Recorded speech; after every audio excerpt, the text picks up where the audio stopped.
Cinema থেকে রাজনীতিতে নেমে ভারত কাঁপাচ্ছে সুপারস্টার অভিনেতা থালাপতি বিজয়।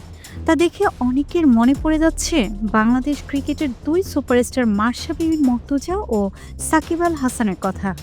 বাংলাদেশের মতো ক্রিকেটপ্রেমী দেশে মাশরাফি ও সাকিব চাইলে নিজেদের জনপ্রিয়তা ও কারিশমা কাজে লাগিয়ে স্বাধীন রাজনৈতিক প্ল্যাটফর্ম তৈরি করতে পারতেন, দল গঠন করে জন আকাঙ্ক্ষার রাজনীতি করতে পারতেন।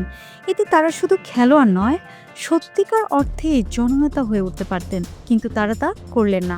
তারা বেছে নিলেন ক্ষমতার ছায়া, যা তাদের নৈতিক অবস্থানকে প্রশ্নবিদ্ধ করেছে। দক্ষিণ ভারতের তামিল সিনেমার সুপারস্টার থালাপতি বিজয় ভিন্ন উদাহরণ হয়ে উঠেছেন। দীর্ঘদিন চলচ্চিত্রের জনপ্রিয়তা ও জনভালোবাসা নিজের পুঁজি হিসেবে কাজে লাগিয়ে তিনি তামিলাগা ভেত্রি কাজহাগাম নামে নতুন রাজনৈতিক দল গঠন করেছেন। শুধু তাই নয়, তিনি প্রকাশ্য ভারতের প্রধানমন্ত্রী নরেন্দ্র মোদী ও বিজেপিকে ফ্যাসিস্ট বলে আখ্যায়িত করেছেন। জনগণের অধিকার ও সামাজিক ন্যায় বিচারের প্রশ্নে তিনি শাসক দলের বিরুদ্ধে দাঁড়ানোর সাহস দেখিয়েছেন।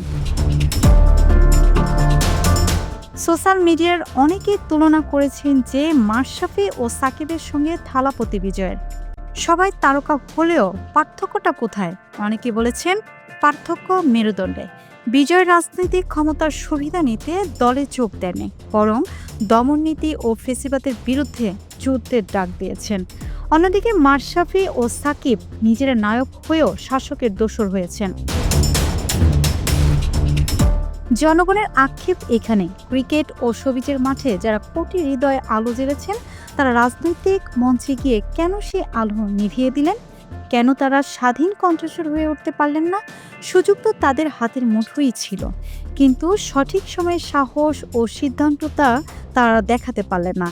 তাই থালাপতি বিজয় যখন জনতার প্রত্যাশার প্রতীক হয়ে উঠেছেন দক্ষিণ ভারতে, তখন বাংলাদেশে মাশরাফি, সাকিব ও ফেরদৌসরা ইতিহাসে কেবলই ক্ষমতার লোভী হয়ে রইলেন।